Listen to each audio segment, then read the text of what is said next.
Pour beaucoup d'entre vous, je suis certain que vous vous attendiez à me voir sur mes toilettes en train de déverser mon flot de haine contre un blockbuster français d'action minable.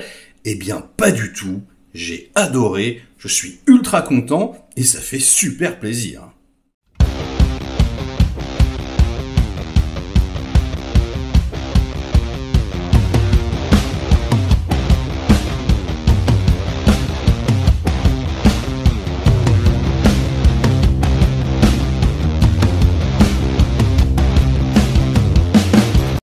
Salut les cinéphages, c'est Merege, et aujourd'hui on vient parler du nouveau blockbuster d'action français made in Netflix, Aka, un premier film réalisé par Morgane Dalibert, qui est le chef-op de Balles perdues 1 et 2, avec dans le rôle principal Alban Lenoir, de Balles perdues 1 et 2, également Eric Cantona, et avant toute chose, voilà, je voudrais m'adresser à mon public.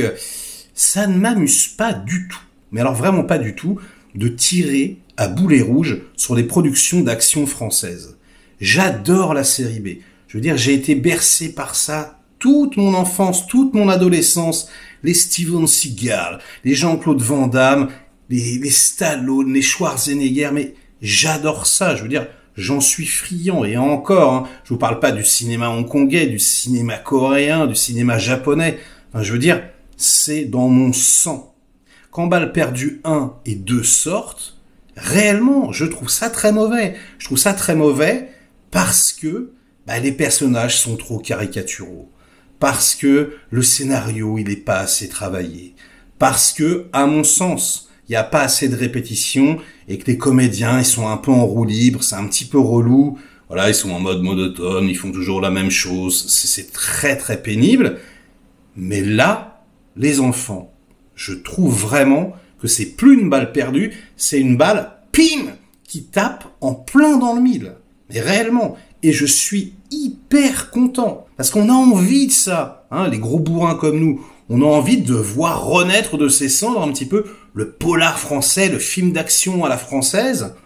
On était, il faut quand même le rappeler, enviés dans le monde entier, quoi. Hein. À l'époque, je veux dire, de Melville, c'était tout le reste du monde qui pompait sur nous, quoi. On influençait le cinéma mondial. Et bon, après, voilà, il y a eu quelques icônes, des Belmondo, les Delon, etc. Et puis, tout ça s'est effondré. Et de temps en temps, voilà, on avait des tentatives qui étaient très très bonnes. Hein. 36 quai des Orfèvres, par exemple, ou Nid Gap. Voilà, et puis on avait un petit soubresaut de ah oui, c'est ça, on sait le faire en France aussi, on sait le faire. Et puis bim bim, on se prenait des productions Besson à la con et tout se barrait en couille. Et ben là, putain, mais ça fait plaisir les enfants. Et alors, je suis désolé hein, pour le réalisateur de Balles perdues 1 et 2, mais le chef-op est un bien meilleur réalisateur. Déjà, il y a de la narration visuelle, bordel. On comprend un nombre incalculable de choses dans le scénar, parce que ça a été écrit avant, parce que ça a été cogité. Le tout premier plan du film, enfin, c'est pas vrai, mais il y a un gros plan séquence, voilà, parce qu'il y a d'abord une petite scène d'introduction, etc., mais où on a notre héros, voilà, qui a une cagoule sur la tête et qui en gros va canarder à tout va. Eh bien, c'est un plan séquence assez ambitieux qui en fait synthétise tout ce que va raconter le film après. Et qui est extrêmement surprenant, qui place un contexte politique, qui voilà nous montre un héros finalement qui est pas du tout manichéen, et franchement, mais c'est super agréable quoi. Alors Alban Lenoir, c'est pareil. D'habitude, c'est pas tout le temps, mais dans Balles perdues 1 et 2, je trouve qu'il était à côté. Je trouve que ça marchait pas. Là, il est bon, et parfois même très bon. Il a pris 20 kilos, il a pris du muscle, il est beaucoup plus imposant. On sent que le corps lead un petit peu l'acting. Et franchement, c'est très très bien. Hein. Alors on est dans la série B, attention. C'est pas le meilleur rôle de toute l'histoire de l'humanité, c'est pas un rôle de composition, etc. Mais ça touche pile poil. Franchement. Et alors en plus, le scénario qu'ils ont écrit il y a des années et des années, ça fait des années que c'est en gestation, eh ben ça se voit les enfants, ça se voit que ça fait longtemps. Parce qu'il y a énormément de ramifications, de petites choses. On est dans quelque chose de beaucoup plus sombre, voilà, de beaucoup plus intelligent, entre guillemets, hein, que Balles perdues 1 et 2. Et ça fonctionne. Il y a des retournements de situation, il y a énormément de choses, et ça j'ai beaucoup apprécié, qu'on comprend après coup.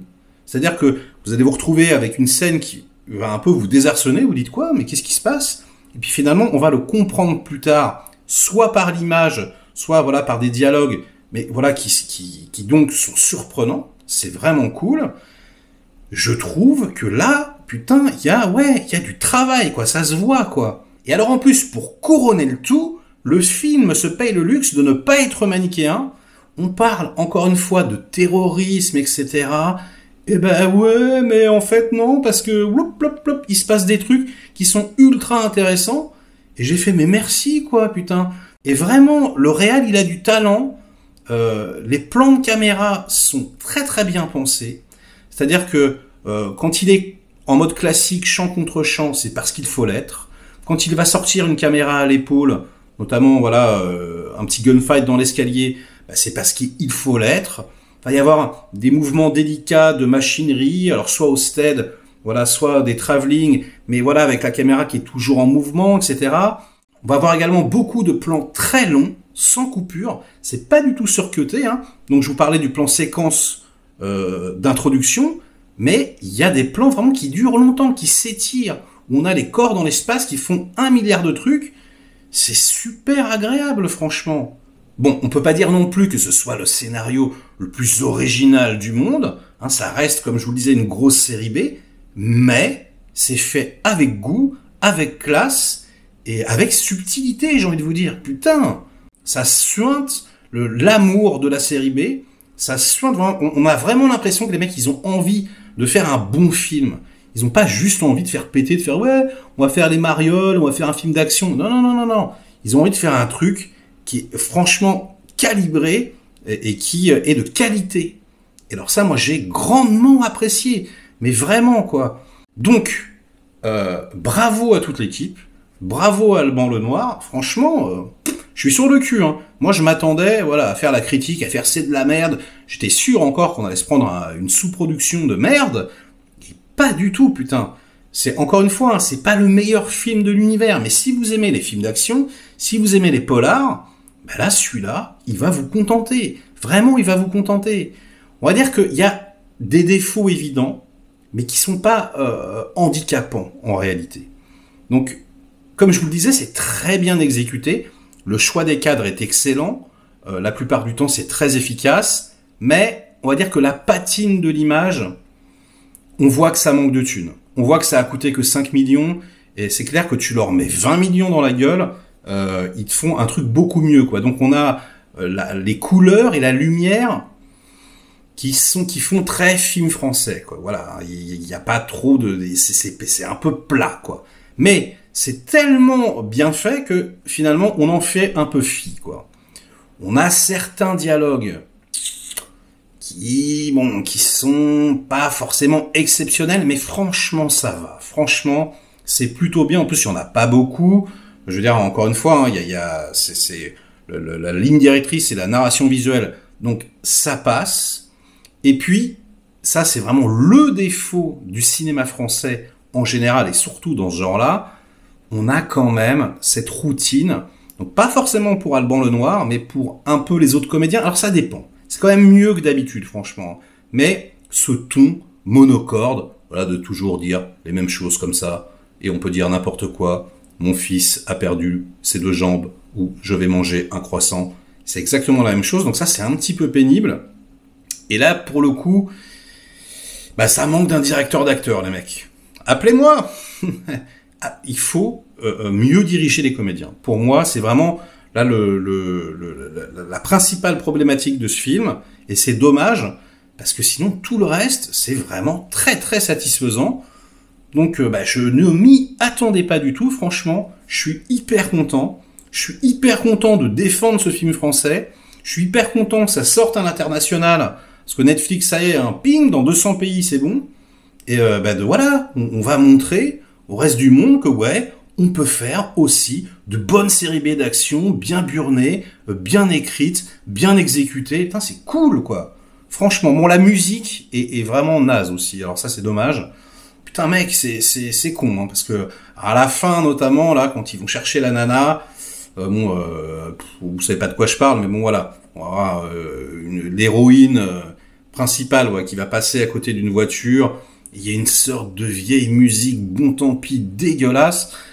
C'est franchement relou, parce que, avec, voilà, un truc un peu plus symphonique, un petit peu plus épique, ça aurait donné encore plus de relief. Mais bon, je chipote, j'ai pris un gros pied. Franchement, je suis ultra satisfait et je vous encourage à découvrir AK. Et même le titre, eh bien, AK, c'est quoi? C'est donc le AK-47, c'est une pétoire. C'est AKA, as known as, donc aussi connu sous le nom de.